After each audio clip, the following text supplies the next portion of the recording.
All right, gentlemen. This is going to be a fun one. Episode 14 officially, and the reason that I know that is because I have our Google sheet up telling me exactly what episode it is because every episode I screw it up. I'm someone that's going to learn from my mistake, so I'm going to have it up before every episode. We're learning as we go, folks. Uh, Preparation. exactly, and not the preparation H type.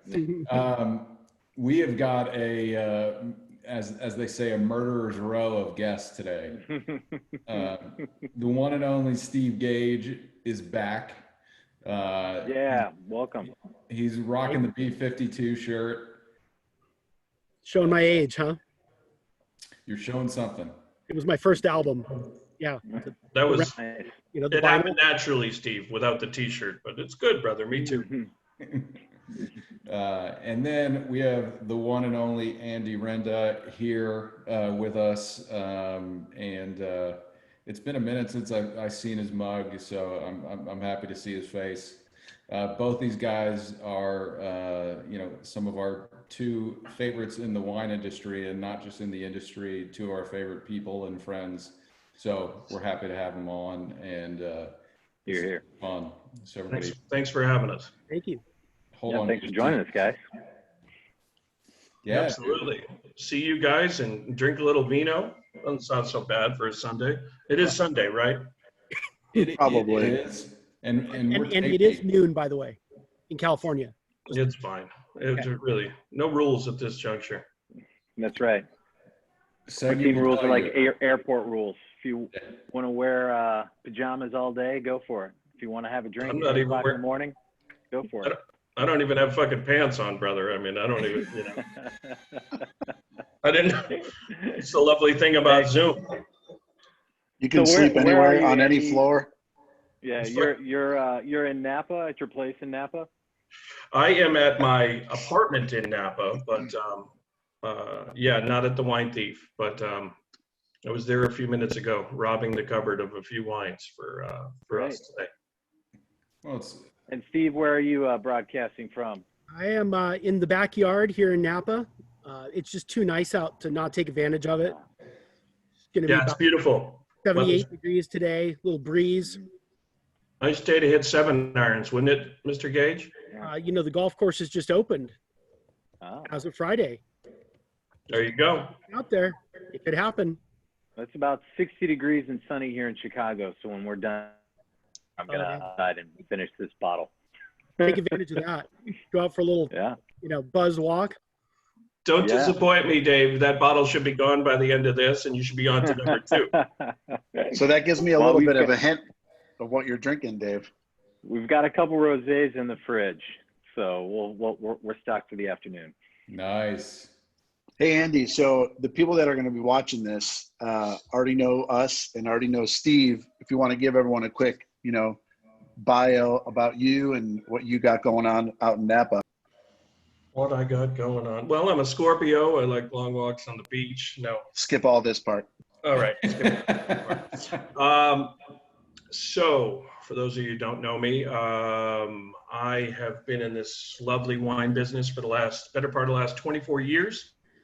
I am owner of a place called The Wine Thief, which is a collective tasting room, 9 boutique brands. Basically, 5 years ago, built a spot for all these great boutique producers that don't have their own, tasting room. That's not feasible for production size-wise for these guys to have their own spot. So you build a collective with all these like-minded brands to represent them. So as you guys have all been to my spot several times, you can, I guess, be my advocates for what we do. So I also own 2 of my own brands as well, a brand called AJ Pearce and a brand called Solamente. And this is the new joint. Quickly, I was building a new spot. So I have 2 great partners, Lou Cali and Jason Moore, owner, winemaker of Modus Operandi. So we spent the last year building a very high-end wine bar collective in Danville, California called The Find. So that has about 16 boutique brands in there. So that's really what we do across the board. None of the corporate projects. Everything is about the best of the boutique, really top winemakers, top vineyards, and the stuff people can't access without us, or very little access. So. And you guys are, you guys ship all over the country, right? And you can All over the U.S. order the wines from your website? Absolutely. Both the Find in Danville, so it's thefinddanville.com, and it's twtnapa.com for the wine thief. Yeah, people can get on if they're interested, or get to me directly, ask more questions about it. But the lineups are fantastic. These are all top producers. These are guys that are real passion driven. And that's our focus. We're not interested in vanity brands per se. We're interested in the guys that is how they pay their bills. You know, this puts food on the table. So these guys are started these brands to, you know, for their families. That's kind of what's important to us. And also for the love of making wine. I mean, the people that you bring in, what I love when I first met you, and obviously we can get into the story a little bit of how Steve introduced us. Now we really are sounding like a dating app, but it was magical.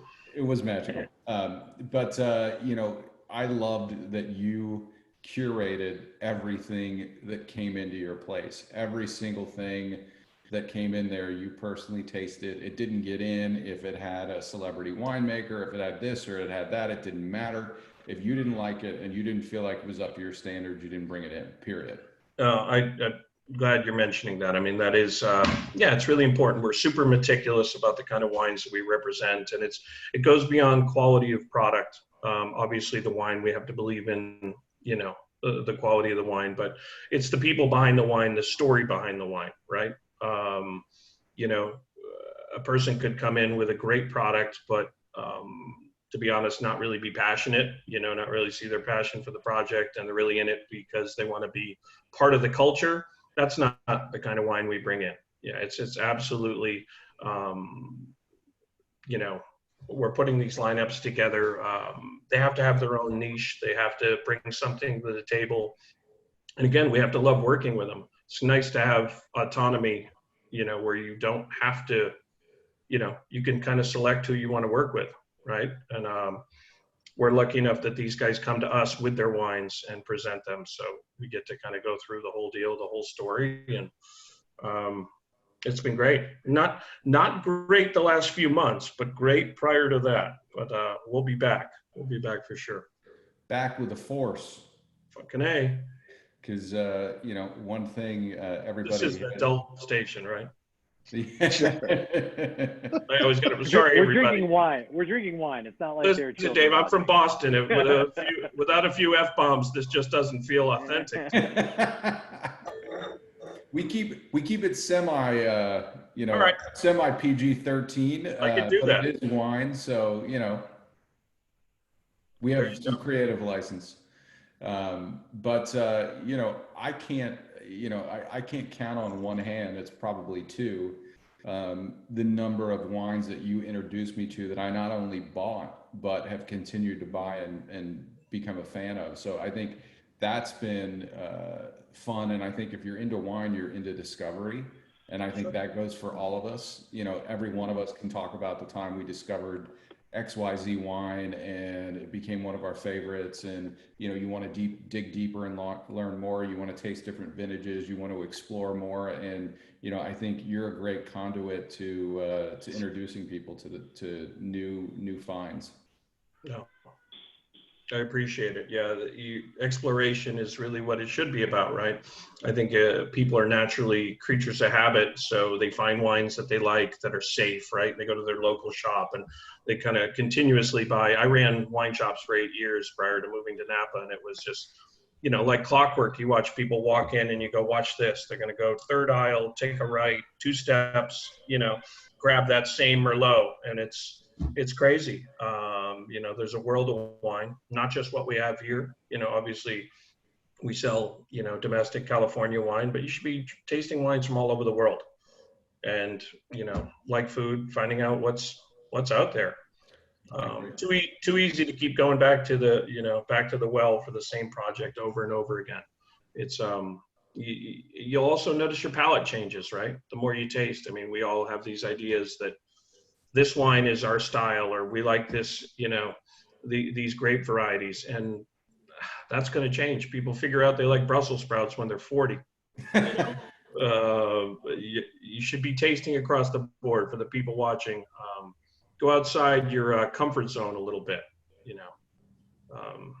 I'd always recommend that. I agree. Absolutely.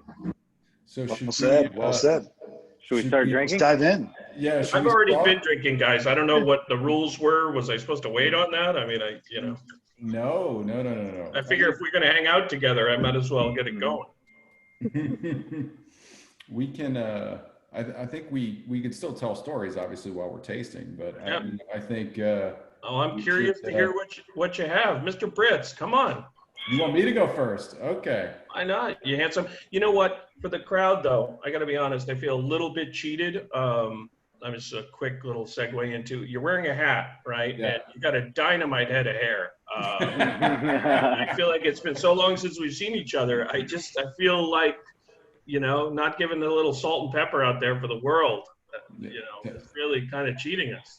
Well, He hasn't had a haircut in almost 2 months, so that's probably. Yeah. That may be true, but it's probably flowing locks. Like I've told him before, I'd like to hit 9 irons off the top of his head. It's like U.S. Open. It's gorgeous. It's got a good quarantine look right now. So I've been rocking the hats. Let me jump into it. So I'm going to show you the bottle first. So Road 31 Pinot. Okay. Probably not on everybody's radar. It is a Napa Pinot, which, as everyone knows, is quite rare. It is south mouth of the Napa River is where they get the grapes from. It's made by Ken Fortner, really small production. I think that this dude makes absolutely incredible Pinots. I normally, everything's mailing list, no retail, no nothing, sells out on the mailing list kind of thing. So I've been on for 5 or 6 years now. Get, half a case or so every year. So this is the 16. It is, I haven't had it in a minute. So I'm excited to reintroduce myself to the 16 vintage. But big fan of this guy and what he does, and thought it might be a fun one to bring on. It's in 16, it was only 36 barrels total. Can you show us the label? Sure. So right. I have not tried this wine, but I've heard about this wine. Interested in exactly where this fruit is. They say, you said south mouth. Yeah, so it's I mean, it sounds like it would be more Coombsville or the southern end. I'm just curious as to where the vineyard is. It's right where the water splits from the San Pablo and San Francisco Bay. So that's where the grapes are. Stanley Ranch. Yep. Yeah. Yep. Know just where it is. Okay, Napa side almost of basically Carneros. Yeah. Yeah. So this is it's a fun one, man. I just put it in the glass. I've had it open for about 20 minutes. Does it drink bigger than your average Pinot because it's Napa? Slight. I mean, I think it's vintage specific, but it's. I mean, the nose on it is, it's floral, black pepper,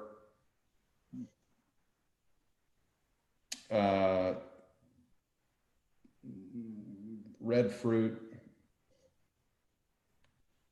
It should be pretty bright. It should be a pretty good, high acid wine coming from that region. That's cool. That's cool climate. So Segi, what you asked, even on the Napa side, if you go south, right, you start moving towards San Pablo Bay, you've got that marine influence, right? So you got super, fog rolling in, and it's certainly a lot cooler there than as you move up valley. So you can definitely grow Burgundian grapes there. It's a definitely getting a strawberry flavor, but not your real fruit. I'm getting almost like a fruit roll up strawberry type flavor. If you remember that sort of flavor growing up, that's the kind of that's the feel I'm getting in the flavor profile. Rich, it's hard to tell. It's hard to tell through the camera, but it looks like it's a heavier in color than you would expect a Pinot, like more like an emeritus Pinot that's really got that darker, less transparent. Yeah. I couldn't tell if that was just the camera or if that is actually how it is. Yeah, and we've got what is it? 13.9 is the alcohol on it, so not too crazy. Yeah, so it's 14.5. Yeah, 14. Yeah. We know the rules producing wine, but it's probably lower alc being grown there. Yeah, I think this is something you guys would all, appreciate. It's artisan, and that's what when I was thinking about what I was going to bring on here, I wasn't going to bring something that, anybody could get anywhere, especially with Andy. Good thinking. Not interested in those homogenized brands out there. Sorry, guys, for that. And I wasn't going to name any names either. I feel like Andy might though. No. Say you don't let me drop any bombs on anybody. I'm just kidding. We'll save that for the end. Yes. Cool. So I'll come back and talk to it. Talk boutique Pinot. Yeah, it's a nice boutique Pinot. I'll come back and talk about it more as it develops. So who wants to go next? I'll go next simply because this is an everyday wine for us over here. It's one of Sarah's favorite. We enjoy Burgundies, particularly white Burgundies. This is one that's served in her restaurants at Lux Bar. So it's from the Macon Charnay region of Burgundy. It's inexpensive. I think you can get a bottle for $25-30, probably available almost anywhere. And it's, as I was thinking about what I wanted to drink at 2:00 in the afternoon, I had a cab at first, and then I was looking at some Pinots, and I was like, I want something that's going to be light. I want something that's, allow me to go outside and enjoy the sunshine that we have today. It's about 12.5% alcohol. So, it's not going to knock me out. And then it's going to allow me to, have some more rosé the rest of the day. So, I popped this obviously as a Chardonnay, a Burgundy Chardonnay. It's doesn't need to breathe as much as a red would. And then, the nose, you get those nice, golden apple. I get a little bit of, like golden apple and like that minerally, the sort of wet stone, minerals that you would get from, that are sort of typical of the Burgundy Chardonnays. It's just a nice, clean,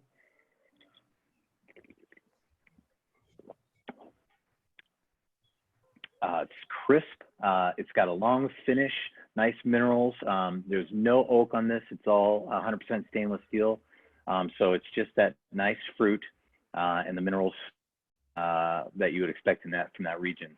And it's really good. It's light. You can drink this all day, which I intend to. You didn't consider tequila at 2:00? I mean, you thought that was exactly. You thought that was too heavy for you? Come on, David.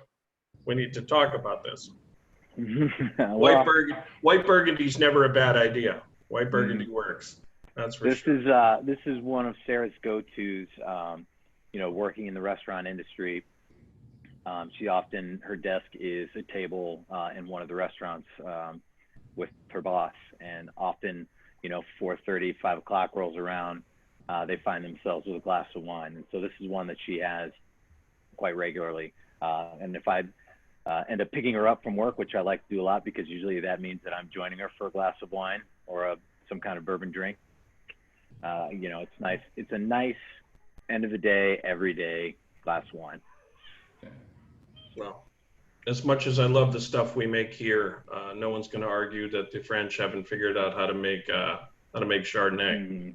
Mm-hmm. Yeah, and that region, I love the Burgundy reds, which are the Pinot grape as well. Yeah. So I thought I would go with a different type, different style than we normally do. Nice. Good. Who wants? Seg, you up? Seg. All right. Well, Hold on, before you start, Seg, you texted about a half hour before we got on. He texted Brits and I. He just said that he opened the wine, but it was kind of a brag.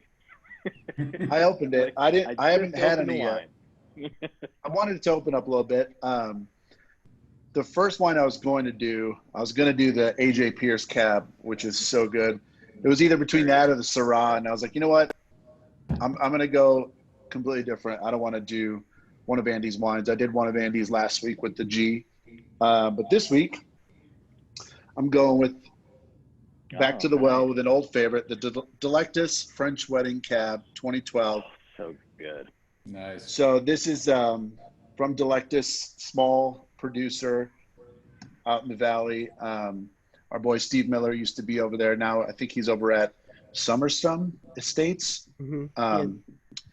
But this wine is, prior to going there, I'd never heard of Delectus or had their wines, but man am I a fan, because their wines are really good. Like on the nose, I'm getting a lot of, those dark red fruits, getting like that humidor cigar box scent.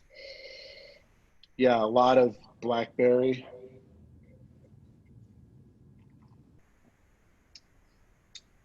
Man, that's good. It's nice and tannic, but it's round. It just, from the front of the palate all the way through the finish. Just look at that coming down the glass. Yeah. It's Smell-o-vision? What's that? A little smell-o-vision is what we need right there. I mean, you got the glass close to me, but I can't. Now we just need. When you used to go to Delectus, you were right near where Steve was, right? You were tasting in the corporate park. Yeah. So he would have us. That's pre them buying their property up in Knights Valley, or right around the same time. Yeah, they just had that little tasting room and barrel room, which was actually really cool. Steve hooked it up and set up a table for Jamie and I, and it was really private and awesome. And he's such a good dude. We got to get him on one of these at some point. But yeah, is that who you tasted with? Yeah. Because we'll get him over here. He lives 2 blocks from me. Steve, you would remember who was there before. Pace was her name. No. There was a woman that worked for Delectus for years and years. She was there when that whole tasting, 6-7 years with him. So Nice. But yeah, I'm a big fan of their wines. The Cuvée Juliet, their rosé is solid. But man, this is a nice cab. It's smooth. It doesn't necessarily drink really, really big, but it's balanced, and you don't need to have a steak with it. It'd be nice. But I can just sip on this without any food, but man, it's good stuff. At 3 o'clock in the afternoon on a Sunday. Yeah. Nothing wrong with that. Or noon. For noon. You guys know Steve Miller's making his own wine now. He's making a Pinot. Oh yeah. He spends a lot of time at the wine thief, Dave. Yeah, he's a good dude.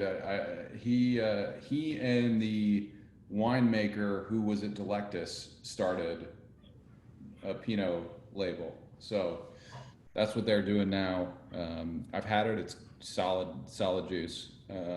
So that's their sort of main venture right now. But good guys. And Steve, I think, Gage, you introduced us to Steve Miller. Is that how that went originally? Did you introduce us to Steve Miller originally? Who, me or you? Possibly on one of your visits to Mi Sueño. Mm-hmm. You might have wandered across the parking lot and Yeah, stumbled across the parking lot. You are Steve, by the way, when he asks you a question. You're the one that Steve. The only Steve here, in fact. You handsome son of a bitch. Oh boy. Caught up looking at the birds again out there, aren't you? They're I didn't amazing. get to meet Steve Miller when I was there. We tasted with this. He was, I hesitate to call him a kid. He was a young man, we'll say. I think 20s, Christian maybe. And we fully judged this poor kid when we walked in there. Called him a kid. Fully judged. Yeah, fully judged him. And then we sit down and get to like 2 wines, and his knowledge was well beyond his years. We walked out of there apologizing to him silently for judging him at the beginning. Was it, we also walked out with a Anthony? ton of wine. What's that? Was it possibly Anthony? I asked my wife, and she thinks it was Christian. It was a few years ago. Yeah. So I'd have to go back and check my notes. But I've got the French Wedding. I've got one of the Cuvée Julias. We blew through a case of their rosé like that. It's really, really solid wine. Now, Sagi, I just real quickly, you know, it was a great pick, nice pull, but you did just say out loud that you omitted AJ Pearce, for the day. I mean, what kind of? I didn't say I wasn't going to have any today. Oh, I just it wasn't going to be the one. I just wanted to know how to feel, like how I should feel about that. Was it like? Oh man, dude.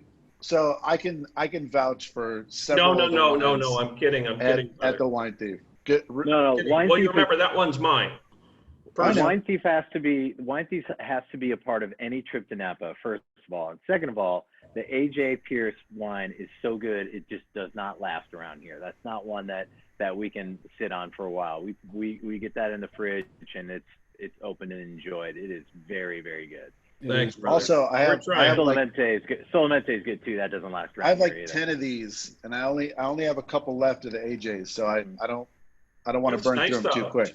2012, that's probably drinking great. That's really wheelhouse for people out there. I think that often with our Cabernets or Cab dominant wines, everybody kind of wants to lay stuff down. And Steve, you can chime in on this, but don't you agree that often people think, we're not saying our wines the wines that are built well won't age longer, don't have the structure to lay down longer. But I think often in that, 7, 8 to 10 year period, a lot of our Cab dominant wines from Napa, that's great drinking time. I mean, I think that's really prime time.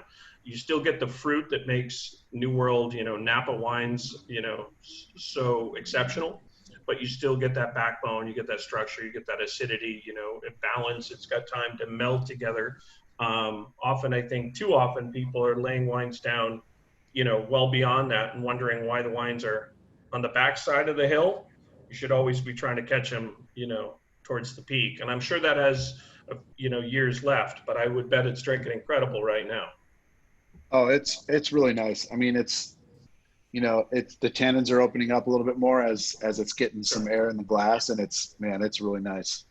Might have to go get like a chocolate ice cream or something to go with this. Ribeye first, then the chocolate ice cream. Maybe like a bone-in ribeye, then the chocolate ice cream, after.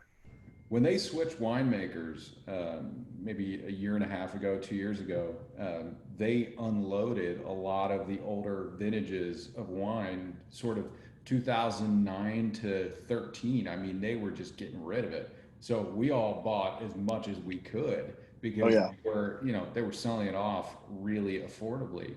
And that's the good stuff, man. I mean, we've got 2009 to 2012, whether it's French Wedding, whether it's the really great Syrah that they make, we got a ton of really good stuff from them. So it was, I really liked the Delectus wines a lot. Yeah, I just had Sarah check. Our Cuvée Julia is 07, so we're gonna have to bump that.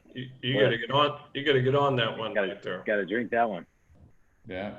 Let us. Maybe that'll be my next time we do this. That'll be my youth. Mr. Gage. Yes. What's to the left of you over there? Wait. To the left of me? That's I'm pretty sure. Yeah. My right. Yeah. To the right of me is a glass of wine. Yeah, but there was a bottle. I saw it earlier. It was tucked over there.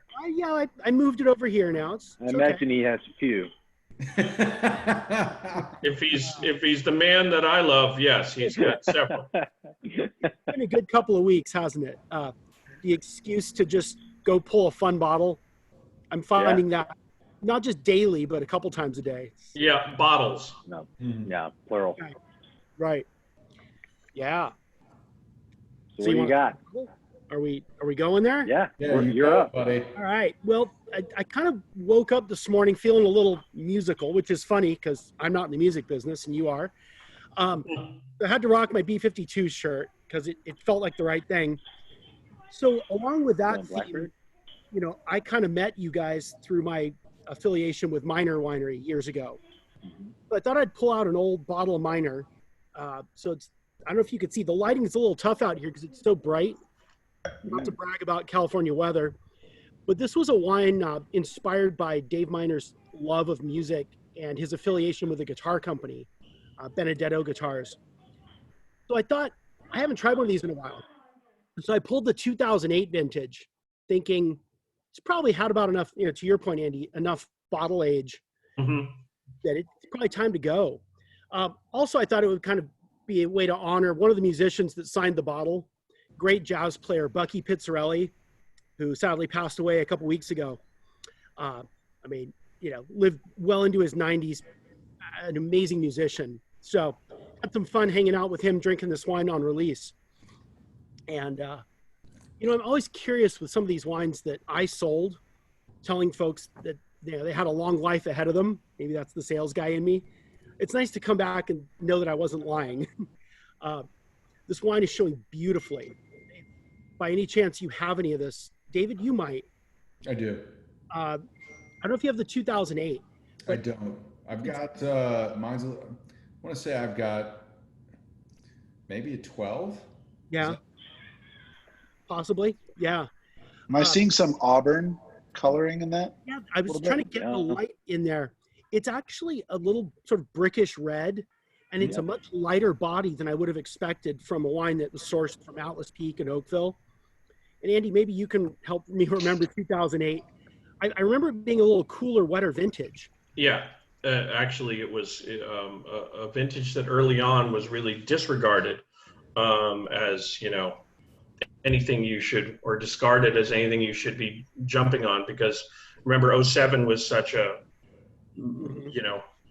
blockbuster of a vintage as far as scoring and accolades and all the write-ups, and then 08 was cool and wet, and everybody thought it was just such a kind of tragic growing season for us.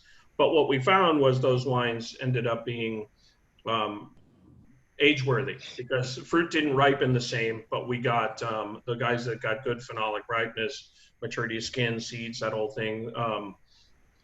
They made wines that were built to last, right? So you're not going to get the same, probably you're getting lower alcohol wines, you're getting wines that, are not going to be as fruit driven as 07 before, but 08 were wines that some people jumped on and put in their cellar and just kind of forgot about for a while. It was like, I'm going to put these away. I want to see what happens, long term. And they started dragging them out. And what they found was 08's aged better than the 07's prior, for the most part. You can't always, it's individual, but can't always make blanket statements about it. But 08's were long-term wines. Yeah, this is proving it, a good dozen years of age. 14 and a half alcohol, so it was not an underripe wine. Yeah. And that's if we believe that number. Could be more. But there's a little bit of candied fruit to it, which you'd expect with a ripe wine with that much age on it. But really kind of a quintessential Cabernet, not the super deep extracted wines that we see up and down the valley. It's actually fairly well balanced. And it has gone the journey. I would assume it's probably pretty lean compared to some of the others, and you'll probably that'd probably be a great food wine as well. Well, it may not make it to the food. Just saying. You could always throw a fucking turkey sandwich in there and claim that you paired it. I mean, I'm not here to judge you. Well, because we're in Napa, we're fancy. It'd be a nice turkey sandwich. You can get Taco Yeah, Bell like a on nice DoorDash. pepper crusted turkey sandwich. That might go pretty well. Oh, it's got avocado. You throw avocado. It's California. You throw avocado on it. All of a sudden, it's just it's maybe a little jazzed up. bacon. We need some bacon. Yeah, knowing Steve, he would go out and he'd get some thick cut bacon from a butcher. He'd cook his own turkey. He'd make his own mayonnaise, and then that's the turkey sandwich that Steve Gage would make. Yes, absolutely. We have been discussing in our recent conversations the pellet smoker and all the food going on the grill. Yeah. It's not a good time for waistlines around here in Napa Valley. How are the tannins on that, Steve? Medium at best. It's actually very well balanced right now. Yeah. I don't know if this would go another 10 years. How long has it been open? Probably about an hour. Given our last discussion when I couldn't seem to get the cork out of the bottle, I thought I'd better open it off camera. Of course, it opened perfectly, but He later found out, Andy, you weren't there for the episode, that it was a screw top. Oh, yeah. I just Learning couldn't curve. corkscrew through there. It was just, God. Yeah. I remember my first bottle of wine. I know. It's when we met, right? Yeah. All right, Andy. Do you have to change wines now because you finished the first one? No, it's not gone. There's a good half are in there. So, I couldn't settle on one because I know that's the rule here, but I mean, No rules. let's just pretend for a minute that you already know me and there's no way I was just opening a bottle of wine. So, I am drinking a little AJ Pearce Sauvignon Blanc, which Nice. kind New of varietal to our program. a little self-serving here. I thought I'd start with something bright and crisp, as Mr. Roberts mentioned. Early in the day, right? Breakfast wasn't a thing. There was a cup of coffee in there, but I felt like there was too much blood in my alcohol, so I had to get things going with a little crisp white. So this, I don't know if you guys have all had this. David, you've had, Mr. Brits. You tried it last time we saw each other, maybe? So this is the inaugural vintage of Sauvignon Blanc for us. We've, AJ Pearce, we've been making this wine, myself and my partner, Jared Pearce, for, since 07. That's when we started this boutique brand.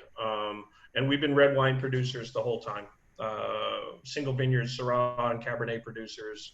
And we always talked about making a white.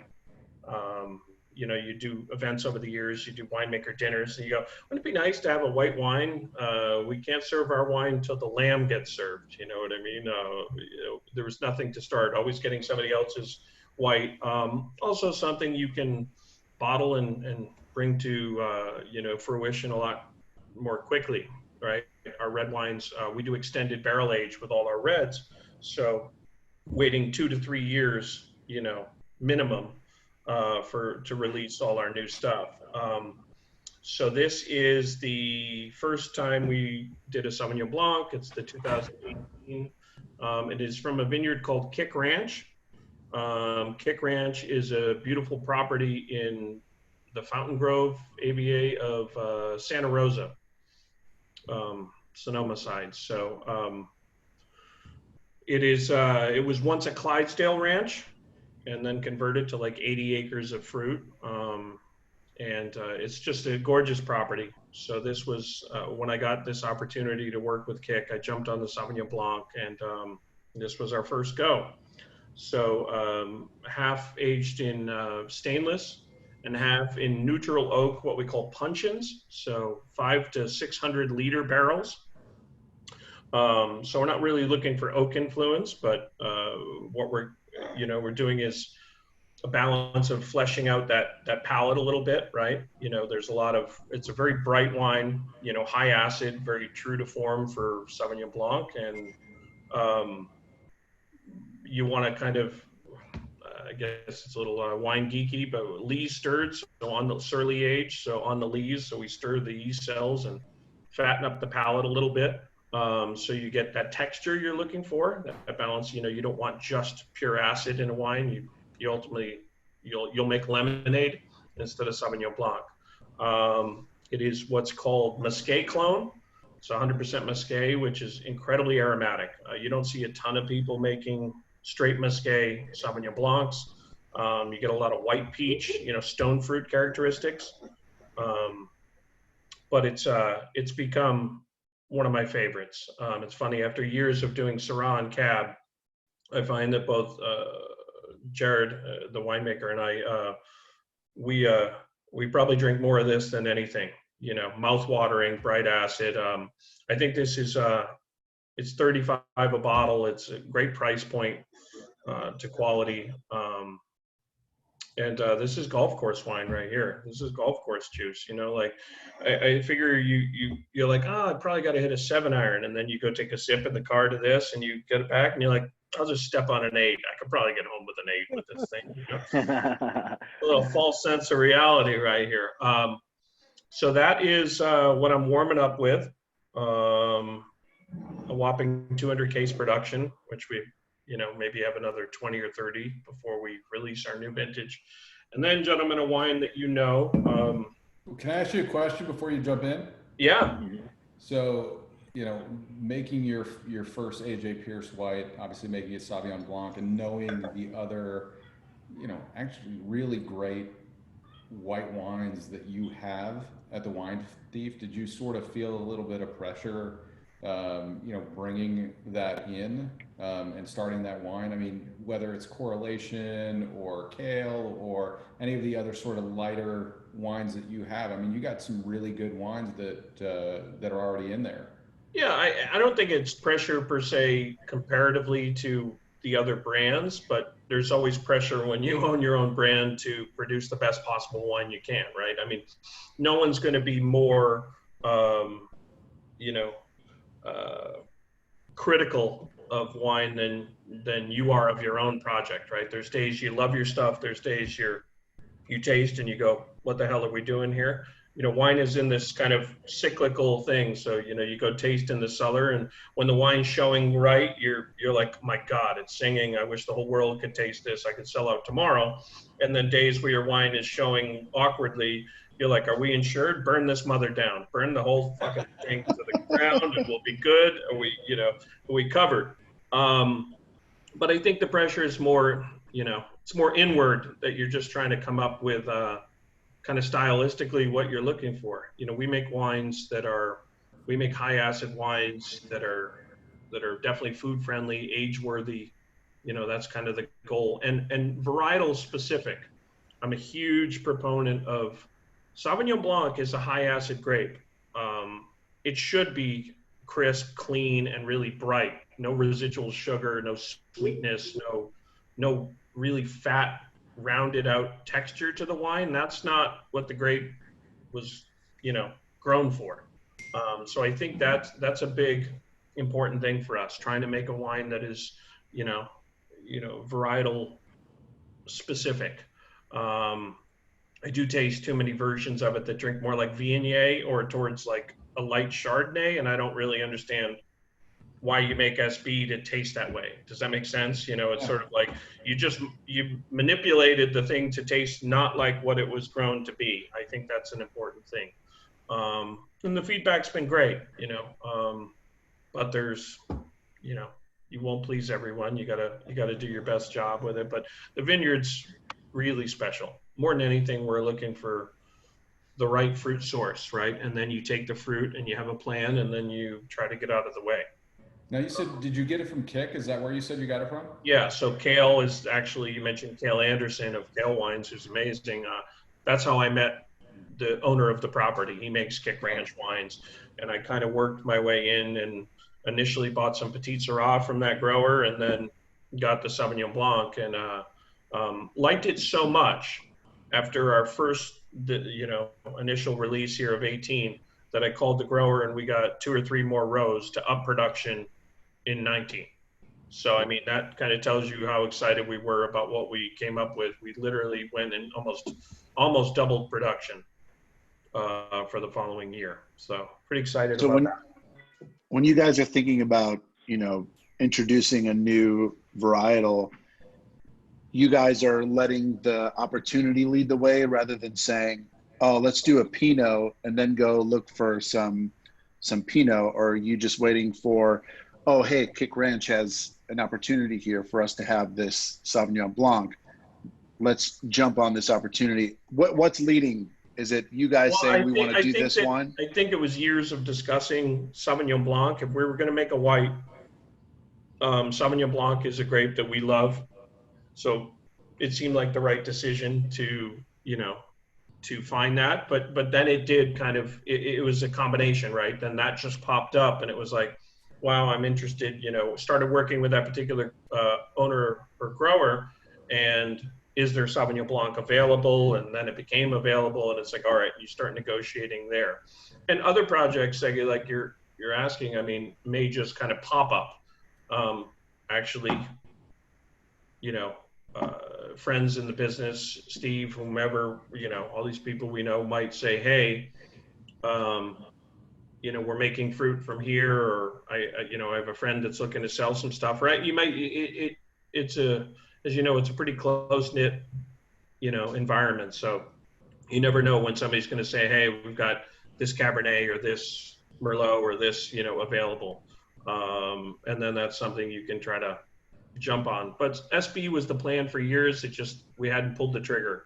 And when I got the opportunity, I just jumped on it and said, let's just do it. I mean, why talk about it?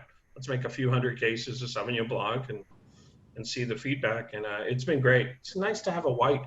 You make red for 13 years. It's cool to offer something on the other side,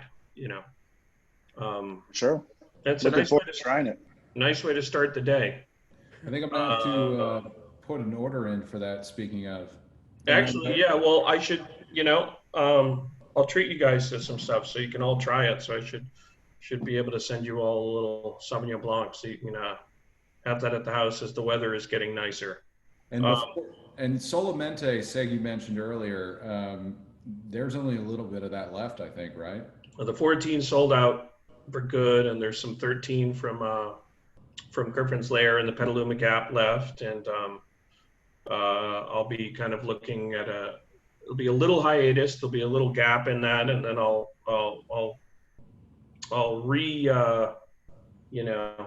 relaunch it with a new vineyard.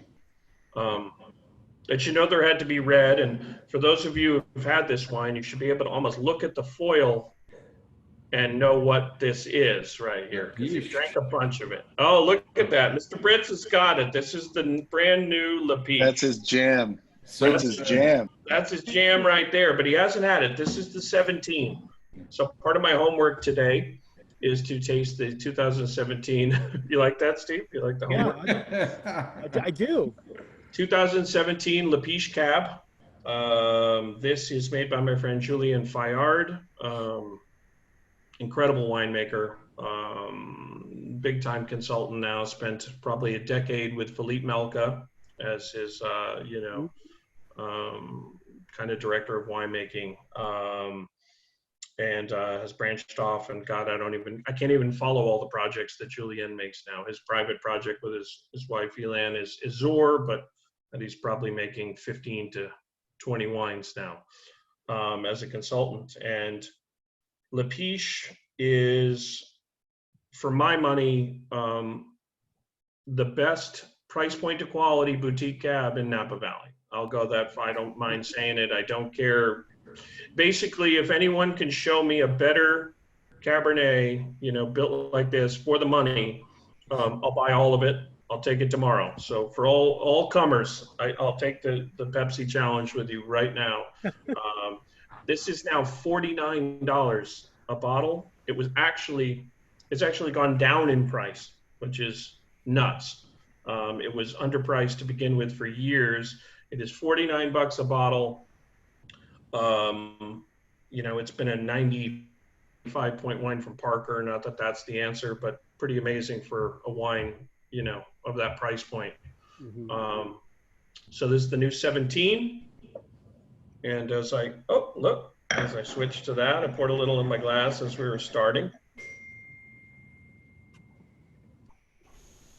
Andy, what's funny is I use that same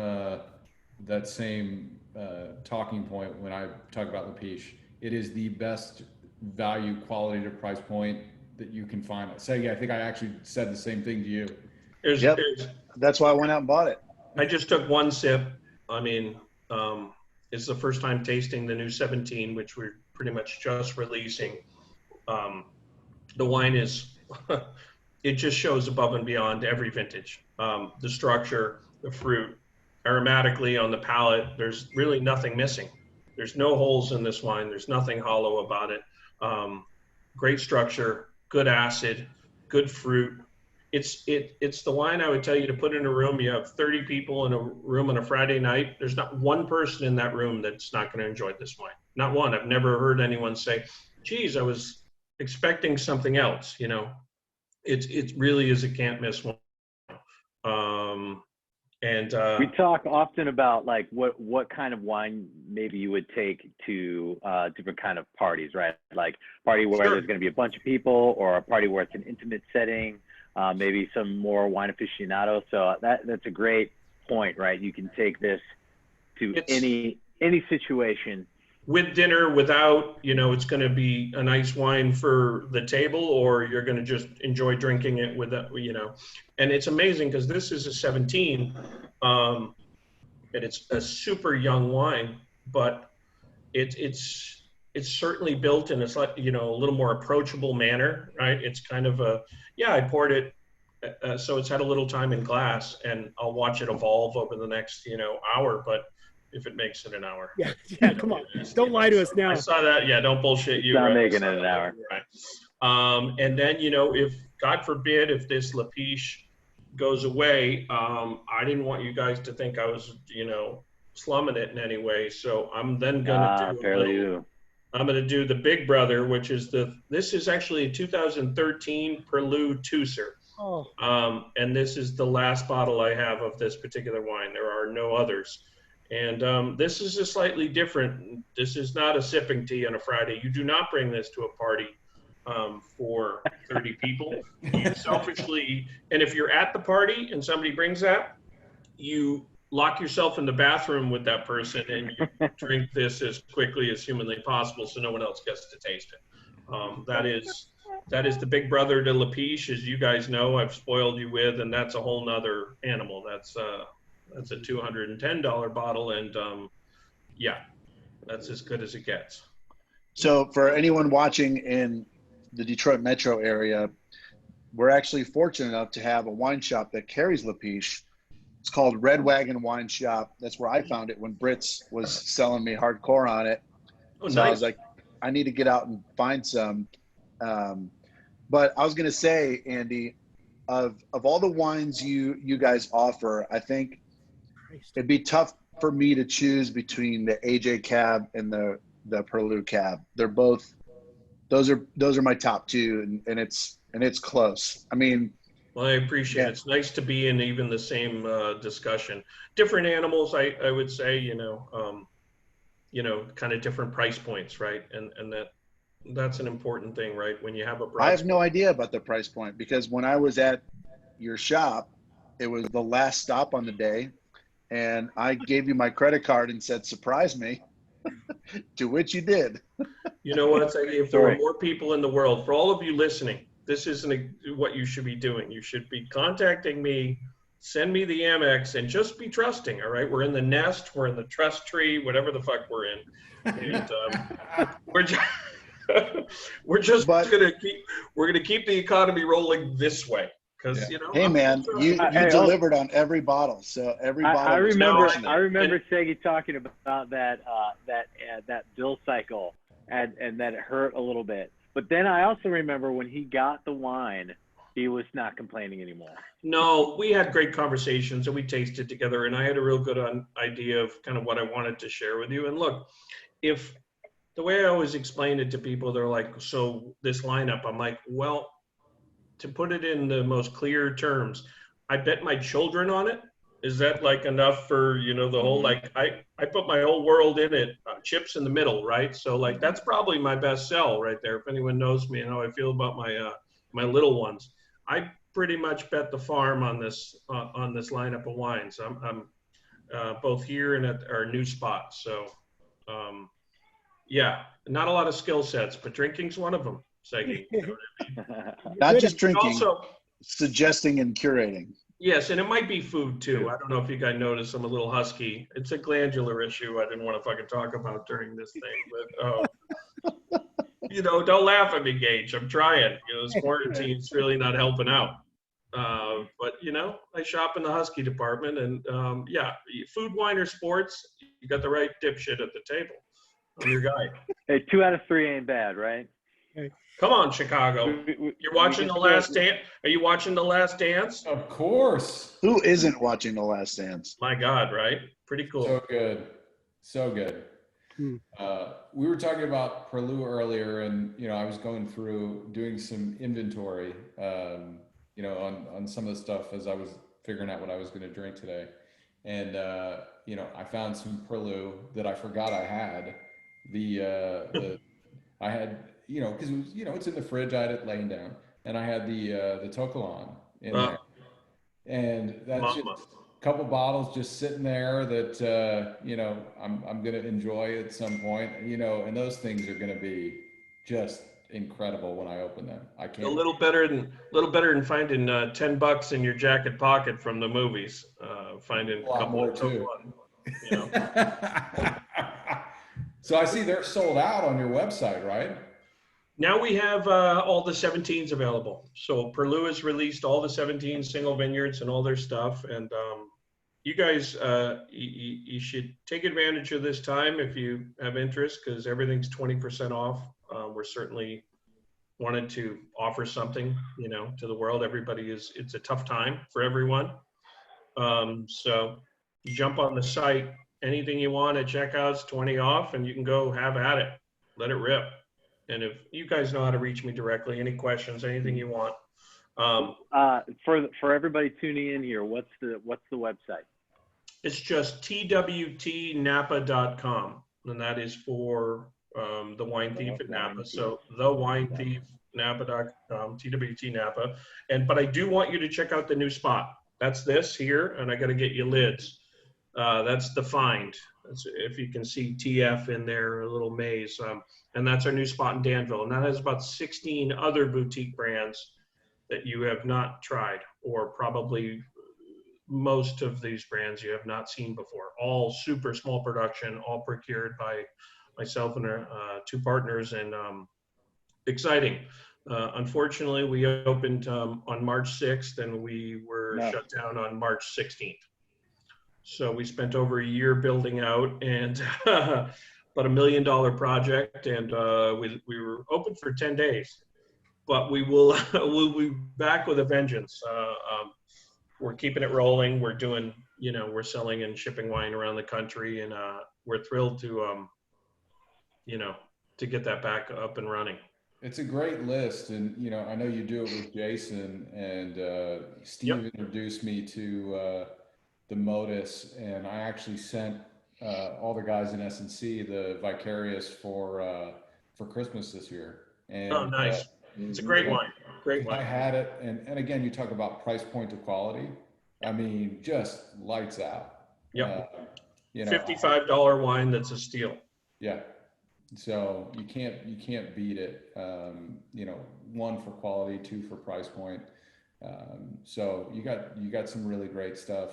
Yeah, it's exciting. I mean, between the 2 spots, there's got to be 100 wines, probably 100 different wines, different SKUs to look at, and every varietal across the board. And again, varying price points. I mean, that's the big thing too for the consumer. You got wines that are $28 to $200 and everything in between.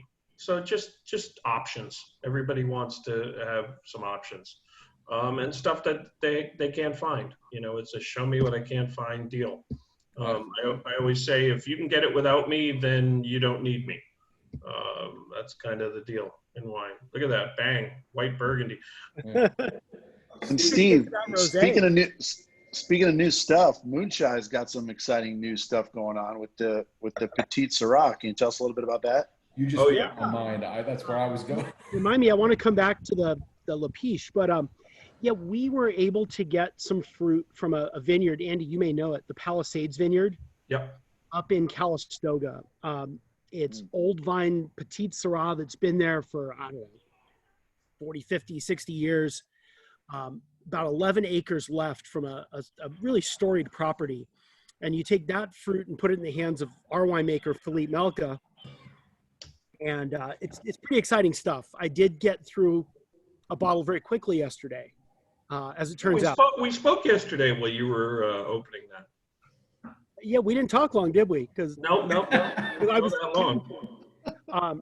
So I had to, grill off a little tomahawk steak to go with it. And Saw your picture. that was Nirvana right there. That was good. It's a wine that honestly you could put down for 20 years, but if you like Petite Syrah, you want the bold in your face quality. It was beautifully balanced. It's a pretty exciting wine. And I'm excited. I got to jump on that. For those that don't know Moone Chai, which I don't know who you are, but the lineup's unbelievable. Steve and I have talked for years. I was hoping at some point maybe that we might find Moone Chai to be part of the Wine Thief in Napa as a little, tasting room. But I'm still holding out on that whole thought. But the wines are incredible, top to bottom, and I'm excited. You guys are doing new stuff beyond that. You have Pinot Noir, which blows my mind, which is so rare for Philippe to make Pinot. Yeah, we had a good discussion about that a few weeks ago, actually with the present company here. It was good fun. But not to not talk about my wine, but I wanted to go back to La Pich for a second because Julien Fayard actually worked for our winemaker Philippe and was part of our first few vintages. There's a wonderful, I don't want to say similarity, but a stylistic Absolutely. that is beautiful. And I just wondered where that fruit comes from for the Pich. It's Napa? It's all Napa fruit, but it's not vineyard designated. So you've got quite a bit of fruit. Quite a bit of fruit from Coombsville, which they source a lot of fruit from Southeast Napa. But they don't generally they don't disclose all the single vineyards. But as you know, Julien, working with Philippe forever, I mean, their connection to great fruit sources is not an issue.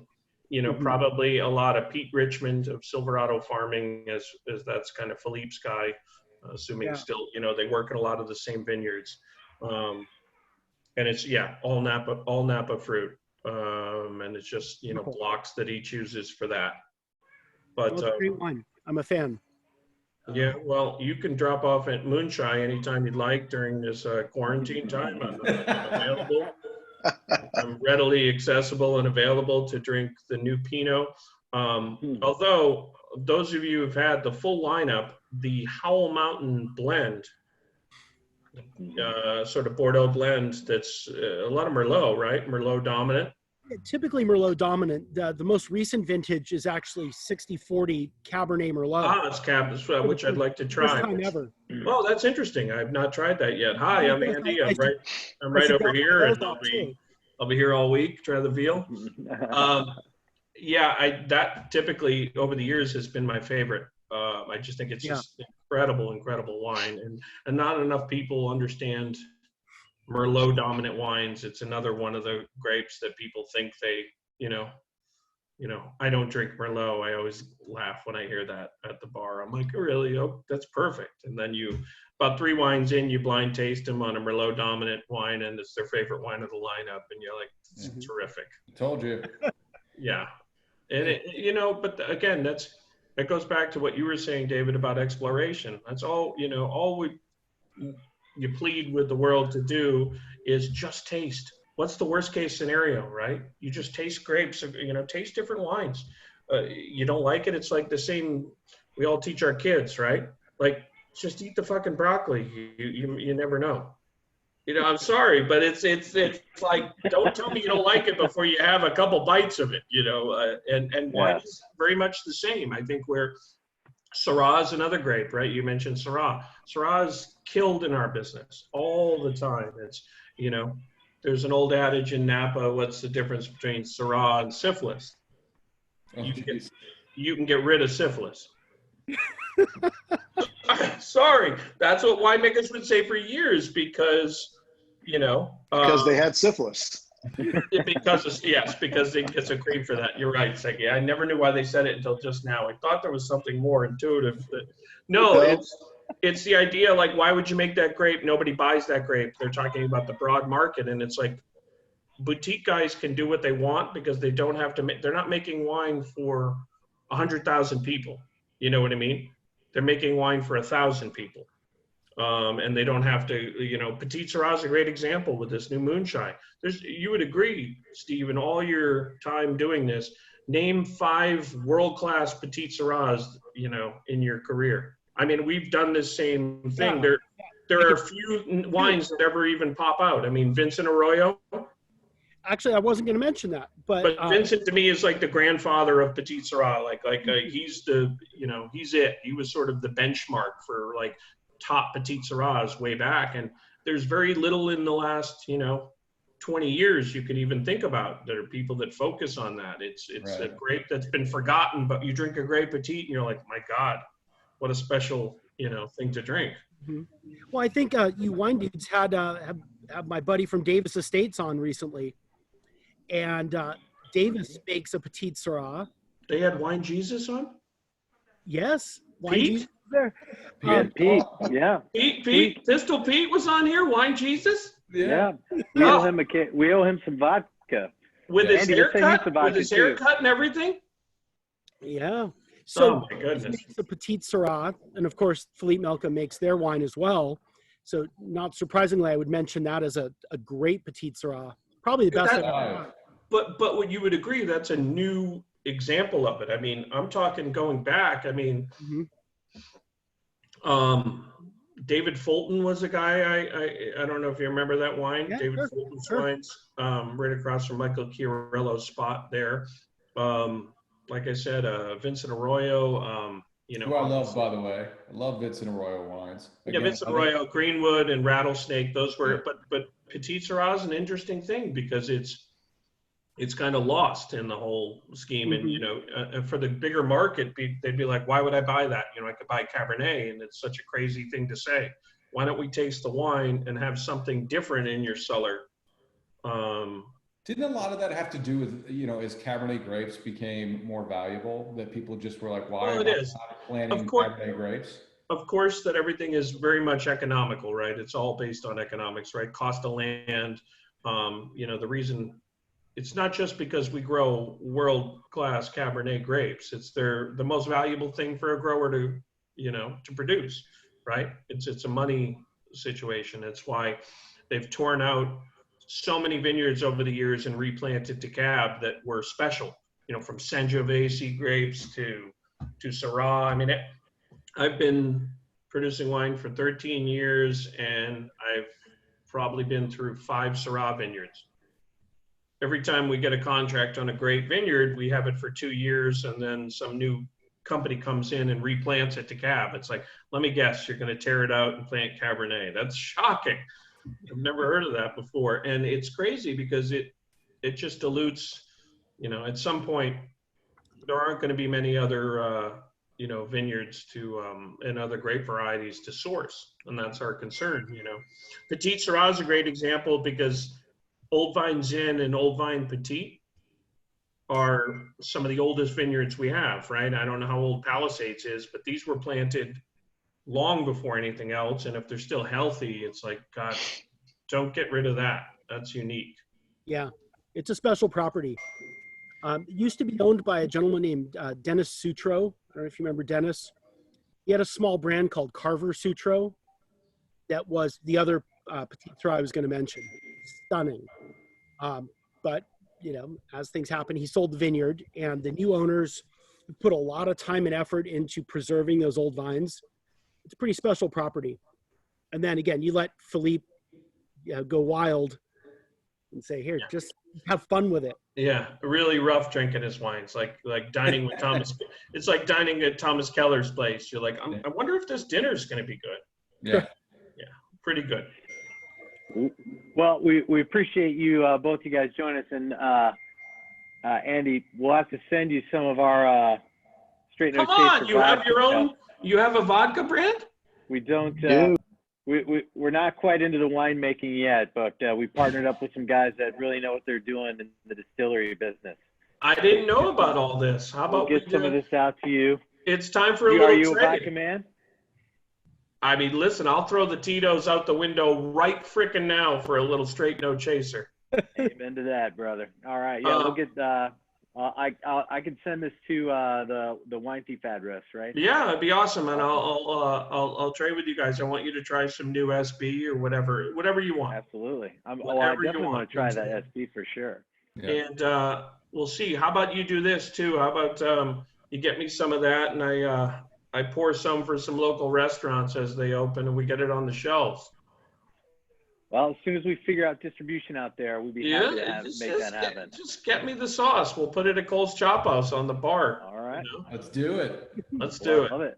Listen, I'm happy to sling the rock, whatever you got. Well, we'd be interested to hear your thoughts on how it stacks up versus, we'll say, Tito's or any other vodka out there, because we think it's as good or better. I'll take one for the team. I'll drink it straight just to get the flavor. Amen. I mean, no That's mix. so unlike you. you. Do it. I'm a giver, Seggy. You handsome son of a pup. What's that lid you're wearing? Duck that head down a little bit. Oy. Detroit Tigers. They still playing? Well, no one's playing. No one's playing. That's why I haven't turned on. No, I just meant when it starts again, do they still have a squad? Well, yeah, and we have all of our draft picks because we didn't get caught cheating. You ain't cheating, you ain't trying. We haven't gotten caught, and it ain't working because we're in last place. Hey, thanks again, everybody. We could sit here and chat all day, but I think people watching from home might have other wines to drink. Well, you know what, we gotta having this conversation also, and I'll leave it with this, guys. We got to talk about this. We should think about turning this into a podcast, because I think on long form listening, we should just take the audio and put it into a podcast. Because I could see people driving and wanting to listen to it. Sometimes getting people at a computer for an hour is tough, but I think turning it into a long form podcast could make sense. Well, I'm sorry for being long-winded, boys. I haven't seen never. No, we like it. We can talk all day. I haven't seen your mugs. I haven't seen your mugs in too long, We shoot for like 15, 20 minutes, and then we always go for an hour. Always. Just every time. Never failed.